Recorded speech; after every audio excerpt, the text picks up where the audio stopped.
Hi friends. இப்போ பாத்தீங்கன்னா India Sri Lanka போயிருந்த இந்தியா டீம் வந்து 2 மேட்ச் முடிஞ்சிருச்சு. 2வது மேட்ச் வந்து பாத்தீங்கன்னா ஒரு டிரால முடிஞ்சிருச்சு. பிச்சு வந்து கொஞ்சம் ஒரு மாதிரி பேட்டிங் ஃப்ரெண்ட்லியா இருந்ததுனால பவுலர்ஸால விக்கெட் எடுக்க முடியலையா இல்ல எப்படி என்ன வெதர்னால இதாச்சா அப்படின்றத பத்தி தான் இந்த வீடியோவே இருக்க போகுது. சொல்லுங்க யோகி, நம்ம வந்து டீம் டிஸ்கஷன்ல இருந்து போவோம், டீம் எடுத்ததுல இருந்தே போவோம், அதுலயே நமக்கு கொஸ்டின்ஸ் இருக்கு. சொல்லுங்க, அதான் குல்தீப் யாதவ் நம்ம ஒதுக்கப்பட்டாரா? முன்னாடி முன்னாடி ப்ரிவியூல பேசின வீடியோலுமே ஆனா குல்தீப்புக்கு ஏதோ வைரல் ஃபீவரோ ஏதோ ஏதோ கதை விட்டாங்க. குல்தீப்க்கு வந்து இன்ஃபெக்ஷன். இன்ஃபெக்ஷன், வைரல் இன்ஃபெக்ஷன் ஆயிடுச்சு, அதனால வந்து சாரன் ஜெயின் ஆடுறேன்னு.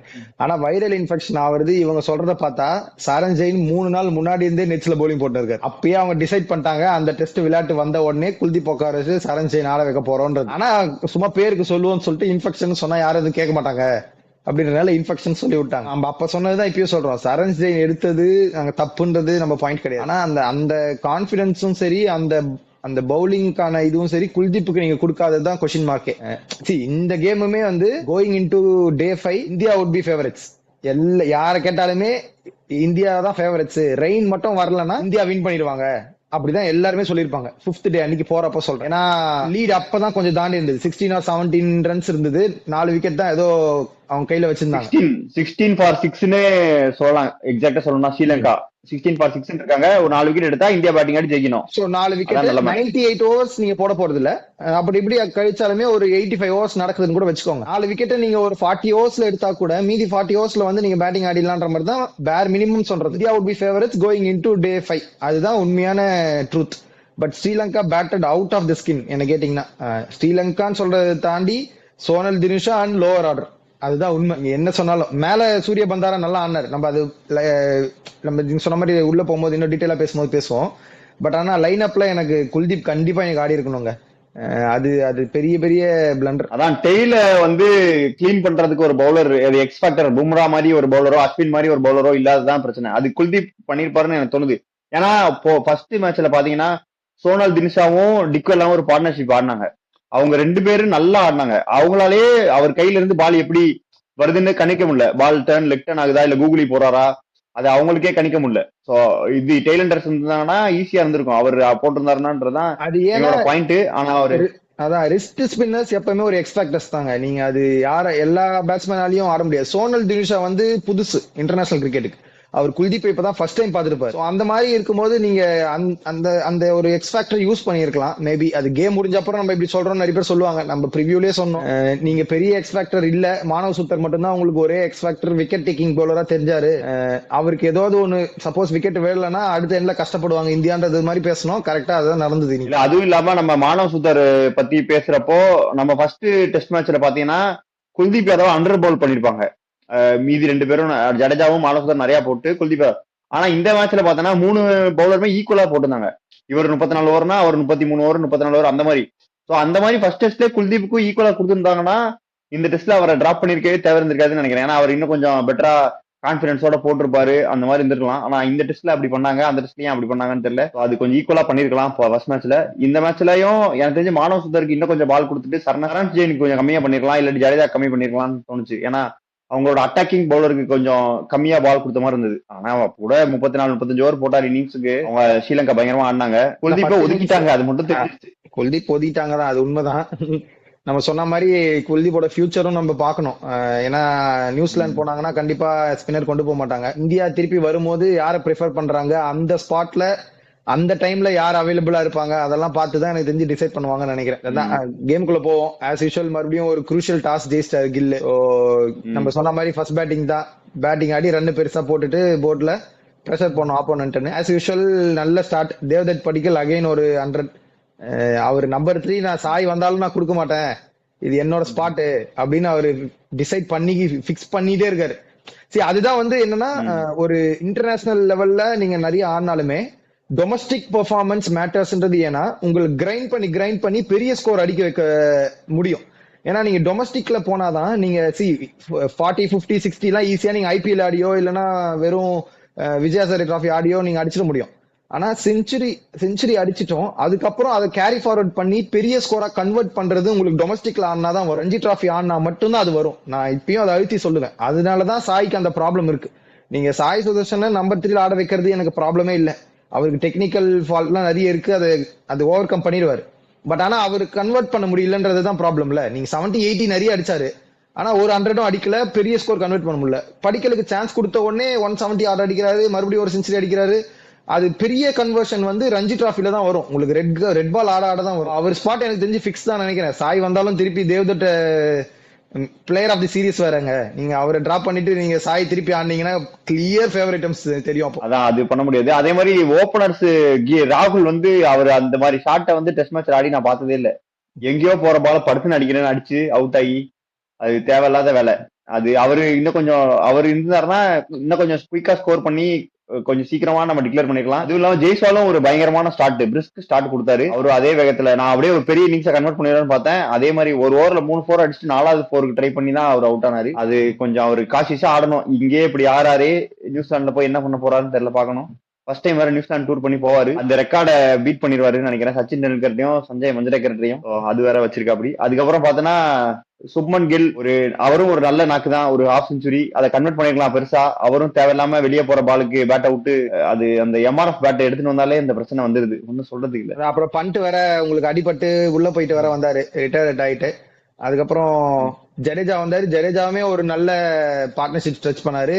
தேவையில்லாம கை வேற தூக்குனாரு, எதுக்கு கை தூக்குனாருன்னு தெரியல. அந்த பால வெல் லெஃப்ட் கூட பால அது ஸ்டெம்ப்ல வருது.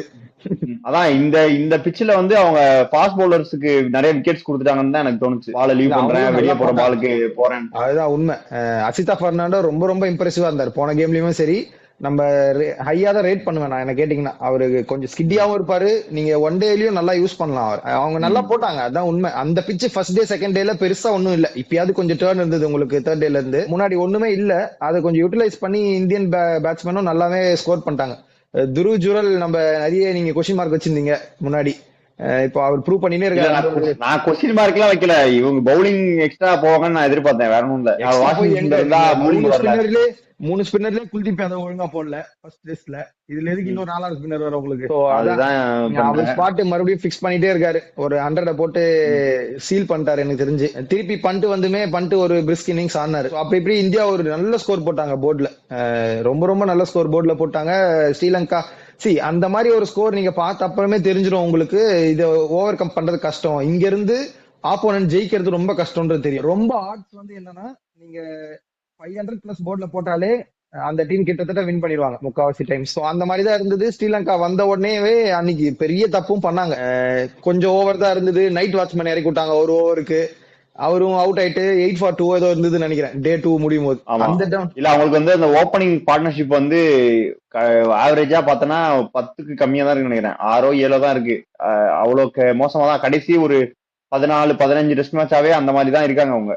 அவங்களுக்கு ஒரு ஓப்பனிங் பேர் ஒன்னு செட் ஆக மாட்டேங்குது. செட் ஆனாலும் ஒருத்தர் சீக்கிரம் அவுட் ஆயிடுறாங்க, அதுக்கப்புறம் இன்னொருத்தர் நல்லா ஆடுறா கூட ஒருத்தர் அந்த ஓப்பனிங் பார்ட்னர்ஷிப்ன்றதே அவங்களுக்கு அமைய மாட்டேங்குது, அது பெரிய பிரச்சனை. அதுக்கப்புறம் வந்து சூர்யா பண்டாரா அவர் முதல் மேட்ச்ல வந்து ஃபர்ஸ்ட் பால் டக் அவுட் ஆனாலும் இந்த மேட்ச்ல பயங்கரமா ஆடிட்டாரு. இன்னிங்ஸ்லயும் செகண்ட் இன்னிங்ஸ்லயும் பயங்கரமா ஆனாரு, ஃபர்ஸ்ட் இன்னிங்ஸ்லயும் சூப்பரா ஆனாரு. 2 பெரிய இன்னிங்ஸ் கன்வெர்ட் பண்ணாம விட்டாரு. ஆக்சுவலா பார்த்தா 200 போட்டுருக்கலாம் அவரு, ஆனா அவர் 80 90 அவுட் ஆயிட்டாரு. அவங்க டைமுக்கு ஏத்த மாதிரி ஆனாங்க, அது எனக்கு ரொம்ப பிடிச்சிருந்தது ஸ்ரீலங்கன் பேட்ஸ்மேன்ஸ் கிட்ட. இப்போ அந்த டே 3 மார்னிங் செஷன் வந்து நீங்க டப்புன்னு 2-3 விக்கெட் விட்டு இருந்தீங்கன்னா கேம் சீக்கிரமா முடிஞ்சிருக்கும். ஆனா அட்டாக் பண்ணாங்க, மானவ சுத்தர லைன்ல செட்டில் பண்ண விடாம அட்டாக் பண்ணாரு அவரு. எனக்கு தெரிஞ்சு அந்த கமிந்து மிஸ்ராவும் நினைக்கிறேன் அந்த இன்னிங்ஸ் தானே ஃபர்ஸ்ட் இன்னிங்ஸ், கமிந்து மிஸ்ராவுமே நல்ல இன்னிங்ஸ் ஆனார். கமிந்து மெண்டிஸா இல்ல கமிந்து மெண்டிஸ் செகண்ட் இன்னிங்ஸ் தான் நல்லா ஆனாரு. ஃபர்ஸ்ட் இன்னிங்ஸ் இன்னொரு ஃபர்ஸ்ட் இன்னிங்ஸ் கமிந்து மெண்டிஸ் தான் ஆனாரு. அவரு அந்த பார்ட்னர்ஷிப் ரொம்ப செகண்ட் இன்னிங்ஸ் தான் கமிந்து மெண்டிஸ் 50 அடிச்சாரு. ஃபர்ஸ்ட் இன்னிங்ஸ்ல வந்து சூர்யா பண்டாராவும் சோனல் தினிஷாவும் மட்டும்தான் பெரிய ஸ்கோர், மீதி எல்லாம் கொஞ்சம் அப்படி இப்படி அவுட் ஆயிட்டாங்க. ஒரு 30 அடிச்சிட்டு போறேன்னு நினைக்கிறேன் எனக்கு தெரிஞ்சு. காமில் மிஸ்ராவோ இல்ல கமிந்து மெண்டிஸ் 2 பேர்ல யாரோ 30 அடிச்சாங்கன்னு நினைக்கிறேன். மீதி எல்லாரும் லோ ஸ்கோர் தான், ஏன்னா 290க்கு அவங்க ஆல் அவுட் ஆயிட்டாங்கல்ல ஃபர்ஸ்ட் இன்னிங்ஸ்ல. இல்ல கமிந்து மெண்டிஸ் ஆடி இருக்காரு 32 ஆடி இருக்காரு. அந்த பார்ட்னர்ஷிப் அந்த டைம்ல அந்த பார்ட்னர்ஷிப் ரொம்ப குரூஷியல். 80 ஆட என்ன இருந்தது அந்த பார்ட்னர்ஷிப். அட்டாக் பண்ணாங்க ரொம்ப, இந்தியன் ஸ்பின்னர்ஸ் செட்டில் ஆகாம அட்டாக் பண்ணாங்க. சோ அதுக்கப்புறம் திருப்பி கம்பேக் கொடுத்தோம் நம்ம, டப்புன்னு விக்கெட் எடுத்து டிடி தனஞ்சய டிசில்வா விக்கெட்டும், அப்புறம் டிக்வெல்லாம் டக்குன்னு அவுட் ஆயிட்டாரு. அகைன் மறுபடியும் வந்துட்டாரு. என்ன கேட்டீங்கன்னா பிளேயர் ஆஃப் தி சீரிஸ் இவருக்கு தான் கொடுத்துருக்கணும். படிக்கலும் இவரும் ரொம்ப க்ளோஸ் காம்படிஷன் எனக்கு தெரிஞ்சு. இவர் கொடுத்திருந்தாலும் பெரிய தப்பு சொல்லியிருக்க மாட்டேன். இந்தியா ஜெயிச்சனால எனக்கு தெரிஞ்சு படிக்கல கொடுத்திருப்பாங்க. பட் பிளேயர் என்ன கேட்டீங்கன்னா player of the tournament Sonal Dinusha தான். உனக்கு 3 செஞ்சுரி இருக்கு, 3 செஞ்சுரி ஒரு 80 நினைக்கிறேன், ஒரு 80யா 90யா 80 நினைக்கிறேன். 4 இன்னிங்ஸ்லயுமே பெரிய ஸ்கோர் அடிச்சு வச்சிருக்காரு.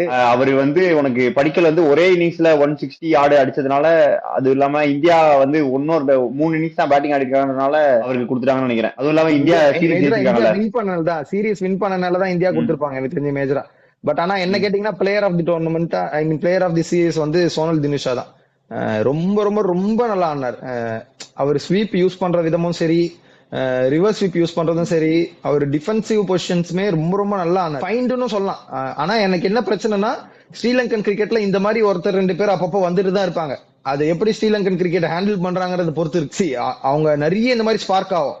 ஒரு சூப்பர் பிளேயர் வெளியே வருவாங்க, சடனா ஒரு 2-3 மேட்ச் ஆடல பெர்ஃபார்ம் பண்ணலன்னு உடனே அந்த பிளேயரை டிராப் பண்ணிட்டு இன்னொரு பிளேயர் ஆட ஆரம்பிப்பாங்க. அந்த மாதிரி விஷயம் நடக்காம இருந்தா தினுஷா எனக்கு தெரிஞ்சு தினுஷா மோர் லைக் ஜடேஜா தான். நீங்க வந்து ஃபாரின் ஆப்ஷனோ ஐ மீன் சேனா கண்ட்ரிஸ் போகும்போதுமே தினுஷாவை கூட்டு போலாம். நீங்க வேணும்னா அவர் ஸ்பின் யூஸ் பண்ணிக்கலாம், மத்தபடி பேட்ஸ்மேனா ஆடிக்கலாம். ஸோ அந்த மாதிரி ஒரு பிளேயரா அவர் கன்வெர்ட் பண்ணி நீங்க ஆடிக்கலாம். அதுக்கேத்த மாதிரி ரொம்ப நல்லா இருந்தார். ஃபர்ஸ்ட் இன்னிங்ஸும் சரி செகண்ட் இன்னிங்ஸும் சரி அந்த பார்ட்னர்ஷிப்பும் ரொம்ப குரூஷியல். நீங்க சொன்ன மாதிரி சூரிய பந்தாரா பார்ட்னர்ஷிப்பும் தினுஷா பார்ட்னர்ஷிப் அந்த அதுதான் எனக்கு தெரிஞ்சு ஸ்கோர் கொஞ்சம் புஷ் பண்ணி போச்சு. அதான் அவர் ஸ்வீப் பத்தி பேசினா, அவர் ஸ்வீப் ஆடும்போது பார்த்தா ஸ்டெம்புக்கு ரைட்டோட கீழே இருக்கு அவர் ஹெட், அப்படியே படுத்துன்னு அடிக்கிறாரு. பயங்கரமா இருக்கு, செம்மையா நல்ல டெக்னிக், நல்ல டெக்னிக். ஆனா என்ன ஒரு பிரச்சனைனா அவருக்கு கூட இப்ப இந்தியன் டேலண்டர்ஸ்னா சீக்கிரம் அவுட் ஆயிடுறாங்க. ஆனா அவரு கூட டேலண்டர்ஸ் பயங்கரமா ஆடுறதுனால அவருக்கு செஞ்சுரி அந்த மாதிரி பெரிய இன்னிங்ஸ் ஆடுறதுக்கு ஹெல்ப்ஃபுல்லா இருக்கு. அவங்க டேலண்டர்ஸ் பாத்தீங்கன்னா செகண்ட் இன்னிங்ஸ்ல வந்து அவருக்கு அடுத்து வந்த பேட்ஸ்மேன் டிக்வெல்லா விட்டுரு, அதுக்கு அடுத்து ஒரு 4 பேட்ஸ்மேன் 4 பவுலர்ஸ் ஆடினாங்க. அவங்க 4 பேர் மட்டும் 292 பால் ஆடுறாங்க. அவருக்கு அப்படியே இந்த பக்கம் அவங்க இந்த பக்கம் ஆடும்போது அவர் ஒரு 300 பால் ஆடினாருன்னா அவர் ஒரு 100 அடிக்கிறதுக்கான வாய்ப்பு இருக்கு. இது வந்து எனக்கு இதை பார்க்கும்போது வாஷிங்டன் சுந்தர பரிதாபங்கள் தான் ஞாபகம் வந்தது. அவங்க அப்பா கதறிட்டே இருப்பாரு, என் பையனை ரொம்ப கீழே இறக்கி விடுறீங்க, அவனால செஞ்சுரி பெரிய இன்னிங்ஸ் கன்வெர்ட் பண்ண முடியல, டேலண்டர்ஸ் அவுட் ஆயிறாங்க. அது ஆனா இந்த ஸ்ரீலங்கன் டீம் பாக்குறப்போ அவங்க டேலண்டர்ஸ் பயங்கரமா சப்போர்ட் பண்ணாங்க. ஏதோ ஒரு இன்னிங்ஸ் பரவாயில்ல, ஆனா 2 இன்னிங்ஸுமே ரொம்ப சப்போர்ட் பண்ணாங்க. ஆமா அவரு ஏன்னா அவர் வந்து 5 விக்கெட் விழுந்ததுக்கு அப்புறம் தான் இறக்கி விடுறாங்களே. அதுக்கப்புறம் டீம் இன்னொரு பேட்ஸ்மேன் அவுட் ஆனதுட்டாருன்னா அதுக்கப்புறம் டீம் எடுத்துட்டு போறதுன்றது பெரிய விஷயம். அது வந்து டேலண்டர்ஸ் பயங்கர சப்போர்ட் பண்ணி இவர் பயங்கரமா எடுத்துட்டு போறாரு. இப்பதான் எனக்கு தெரிஞ்சு 5வது டெஸ்ட் 4வது டெஸ்ட் ஆடுறாரு, பயங்கர மெச்சூர்டா ஆடுறாரு. டேலண்டர்ஸோட சூப்பரா பேட்டிங் பண்றாரு. அவங்களை எப்ப நம்பி ஸ்ட்ரைக் மாத்தணும், எப்போ வந்து உனக்கு ஸ்ட்ரைக் நம்மளே ஃபார்ம் பண்ணிக்கணும்ன்ற மாதிரிலாம் பார்த்து சூப்பரா ஆடுறாரு. ஏன்னா பிரபத் ஜெயசூர்யா ஆடும்போது அவருக்கு ஸ்ட்ரைக் வந்து கொடுக்கறது யோசிச்சு கொடுத்தாரு. ஏன்னா இவர் திடீர்னு அக்ரெசிவ் ஷாட் ஆட போயிருவாரு அப்படின்னு யோசிச்சு கொடுத்துட்டு இருந்தாரு. அதே மாதிரி லகிரு குமார் வந்தவனையும் பார்த்தாரு, ஒரு 2 ஓவர் கிட்ட பார்த்தாரு எப்படி இவரு ஆடுறாருன்னு பார்த்துட்டு அதுக்கப்புறம் ஸ்ட்ரைக் 2வது பால் 3வது பால் சிங்கிள் மாத்தி அந்த மாதிரி ஸ்ட்ரைக் கொடுத்துட்டு இருந்தாரு. அது மாதிரி பயங்கரமா மெச்சூர்டா ஆடுறாரு. Sonal Dinusha player to watch from Sri Lanka தான். ஆமா, அது நீங்க சொன்ன மாதிரி 2 இன்னிங்ஸ்லயுமே அவங்க டெய்லண்டர்ஸ் ரொம்ப சப்போர்ட் பண்ணாங்க. நுவாந்தாவும் சரி எனக்கு தெரிஞ்சு ஃபர்ஸ்ட் இன்னிங்ஸ்ல ஒரு 70 பால் ஆடினாரு, செகண்ட் இன்னிங்ஸ்மே ஒரு 46 அடிச்சாரு, ஒரு 100 பால்ஸ் மேல ஆடினாரு. இவருமே 160 ஆடினாரு நினைக்கிறேன். அவரு நிறைய பால்ஸ் எடுத்து பயங்கர பொறுமையா ஆடினாரு. நுவந்தா 160 கிட்ட ஆடினாரு நினைக்கிறேன் பால்ஸ். அவரு லஹிரு குமாராவுமே ஃபர்ஸ்ட் இன்னிங்ஸ்மே ஒரு 50 பால் ஆடினாரு, செகண்ட் இன்னிங்ஸ்மே ஃபுல்லா நின்று இருந்தாரு. சோ அவங்க ரொம்ப சப்போர்ட் பண்ணிட்டாங்க. சோ அவர் அக்ரெசிவ் ஸ்ட்ரோக்ஸ் ஆட தேவையில்லை. இவங்க நிக்கிறாங்கன்னு தெரிஞ்சிச்சுன்னா அவர் அழகா தேவையானப்ப பவுண்டரி கன்வெர்ட் பண்ணிட்டு வேணும்னா சிங்கிள் ரொட்டேட் பண்ணி ஆடிக்கலாம். எப்படி இவங்க ஜெயிக்க போறது இல்லைன்னு அவங்களுக்கு தெரியும். அவங்க டைமே ஒரு பக்கம் கொஞ்சம் ஸ்பெண்ட் பண்ணணும்ன்றது தெரிஞ்சனால அழகா ரொட்டேட் பண்ணி அழகா 2 இன்னிங்ஸ்ல செஞ்சுரி அடிச்சிட்டாரு. சோ நிறைய ரெக்கார்ட்ஸ் பிரேக் பண்ணிட்டாரு. Most runs by a player in sweep ஒரு சீரீஸ்ல ஜோ ரூட்டை தாண்டிட்டாரு. ஸ்வீப்ல ரன்ஸ் அதிகம் அடிச்சது, அதாவது ஆவரேஜ் நான் சொல்றது. ஹையஸ்ட் ரன்ஸ் பை ஸ்வீப் இந்த சீரீஸ் வந்து இன்னும் ஜோ ரூட் தான் இருக்காரு. பட் ஆவரேஜா சொல்றேன், ஜோ ரூட் அவுட்டும் ஆயிருக்காரு. இவர் ஸ்வீப்ல அவுட் ஆனதே இல்ல. சோ 174 ஏதோ ஆவரேஜ் இவருக்கு. அதே மாதிரி நிறைய ரெக்கார்ட் பிரேக் பண்ணாரு.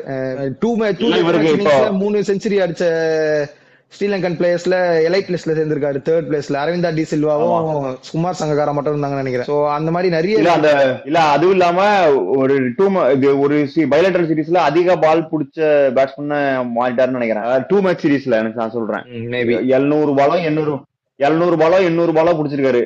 அதுவும் இல்லாம 19 மணி நேரம் 20 மணி நேரம் கிட்ட கிரீஸ்ல இருந்திருக்காரு மொத்தமா 2 மேட்ச் சீரீஸ்ல எல்லா இன்னிங்ஸும் சேர்த்து. உனக்கு மொத்தமா கேம் ஆடுறதே உனக்கு 5-10 நாள்னா ஒரு நாளைக்கு 6-7 மணி நேரம் ஆடுறாங்கன்னா 70 மணி நேரத்துல 20-25 மணி நேரம் இவர் 20-22 மணி நேரம் இவரே ஸ்பீஸ்ல இருந்திருக்காரு. அதான் பயங்கர நிறைய ரெக்கார்டு போட்டு தாங்கிட்டாரு. அந்த மாதிரி நிறைய ரெக்கார்டு. அப்புறம் ஃபாலோ ஆன் ஆகி அதே இன்னிங்ஸ் அதே டெஸ்ட் மேட்ச்ல 2 இன்னிங்ஸ்ல செஞ்சுரி அடிச்சதுலயும் எலைட் லிஸ்ட்ல இருந்தார்.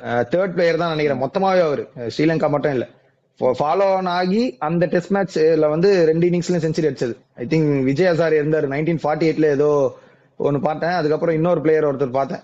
So third player. சோ அந்த மாதிரி நிறைய நிறைய ரெக்கார்ட்ஸ் பிரேக் ஆயிடுச்சு. அதுவும் இல்லாம இந்தியா ஃபாலோ ஆன் கொடுத்துருக்கணுமா, அது ஒரு நிறைய கொஸ்டின் மார்க்ஸ் நிறைய பேர்கிட்ட இருந்து எழுந்துச்சு. என்னோட பாயிண்ட் ஆஃப் வியூல இந்தியா ஃபாலோ ஆன் கொடுத்தது கரெக்ட் தான், நான் அது தப்பு சொல்ல மாட்டேன். ஏன்னா நீங்க அந்த இன்னிங்ஸுமே அவங்க டிராக் பண்ணிட்டாங்க, அவங்க டெய்லண்டர்ஸ் ஃபுல்லா கூட நின்ட்டாங்க, ஃபுல் 90 ஓவர்ஸ் கிட்ட ஆடிட்டாங்கன்னு நினைக்கிறேன் ஃபர்ஸ்ட் இன்னிங்ஸ்மே. நீங்க சப்போஸ் இந்தியா வந்து ஆடி இருக்காங்கன்னு வச்சுக்கோங்க, டே 4 ஃபர்ஸ்ட் செஷன்ல அவுட் ஆனாங்க அவங்க. இப்ப இந்தியா வந்து பேட்டிங் ஆடி இருந்தாங்கன்னா அங்க இருந்து ஒரு 150 ஆடு டீ கொஞ்சம் முடிஞ்சிற டைம்ல அடிக்கிற மாதிரி பாத்துருப்பாங்க இந்தியா. சோ நீங்க 200 லீட் இருந்தது, 350 to 400 லெவல்ல டீ முடிஞ்ச அப்புறம் ஒரு 20 ஓவர்ஸ் போடுற மாதிரி ஆயிருக்கும். நீங்க அப்படி பார்த்து கூட அங்க 20 ஓவர் இங்க ஒரு 90 ஓவர்ஸ் ஃபுல்லா ஆடி இருந்தா கூட கண்டிப்பா எனக்கு தெரிஞ்சு ஆடி இருப்பாங்க இவங்க ஸ்ரீலங்கா. மேபி ஏன்னா பிச் இன்னும் டிட்டோரேட் ஆயிருக்கலாம், நீங்க பிச்சை இன்னும் கொஞ்சம் டிட்டோரேட் பண்ண வச்சிருக்கலான்ற மாதிரி நீங்க சொல்லலாம். பட் ஆனா பிச்சை அவ்வளோவா நம்ம நினைச்ச அளவுக்கு டிட்டோரேட் ஆகல. அதுவும் டேர்ன் கிடைக்குது, ஷார்ட் டேர்ன் கிடைக்குது, லைக் ஸ்லோ டேர்ன் கிடைக்குது, நீங்க அட்ஜஸ்ட் பண்ண முடிஞ்சது அதுக்குள்ள. இந்தியாலயும் சரி நீங்க பங்களாதேஷ் எல்லாம் பாத்தீங்கன்னா ஷார்ட் டேர்ன் கிடைக்கும், அது உங்களால டக்குன்னு அட்ஜஸ்ட் பண்ண முடியாது அந்த பேஸ்க்கு. இங்க ஸ்லோ டர்ன் கிடைக்கிறதுனால ஈஸியா அட்ஜஸ்ட் ஆக முடியுது.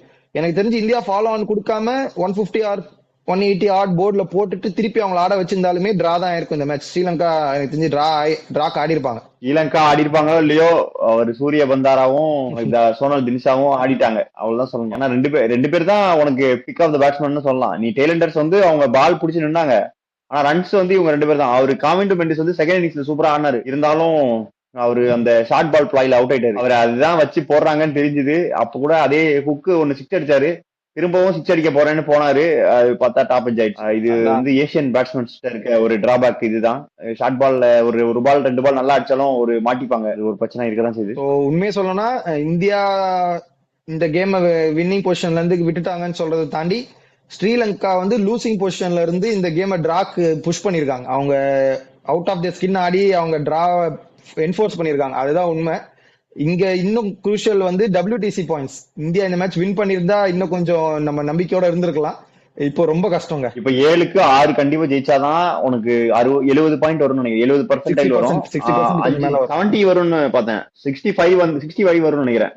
65.33 போட்டுருந்தாங்க. சோ உங்களுக்கு 7க்கு 6ன்றது வந்து கொஞ்சம் தெரியல எப்படி போகுதுன்னு தெரியல. ஏன்னா உனக்கு இங்க ஸ்ரீலங்கன் டெய்லண்டர்ஸே உன்னால இது பண்ண முடியலன்னா ஆஸ்திரேலியா அவன் வந்து நேதன் லைனு மிச்சல் ஸ்டார்க்குன்னு கூப்பிட்டு வருவான், அவனுக்கு தூண்பா நிப்பாங்க, அவங்களோட டெய்லண்டர்ஸ் அவங்களை கிளீன் பண்ணணும் இந்தியா. அது எப்படி நடக்கும்னு தெரியல. ஏற்கனவே இப்பவே பிச்சு பத்தி பிரச்சனை எல்லாம் ஆரம்பிச்சிட்டாங்க. இப்பவே அங்க ஆஸ்திரேலியால 2 நாள் டெஸ்ட் முடிஞ்சிருச்சு, இந்தியால வந்து 2 நாள்ல 3 நாள்ல முடிஞ்சா மட்டும் அவ்வளவு பேசுறீங்க.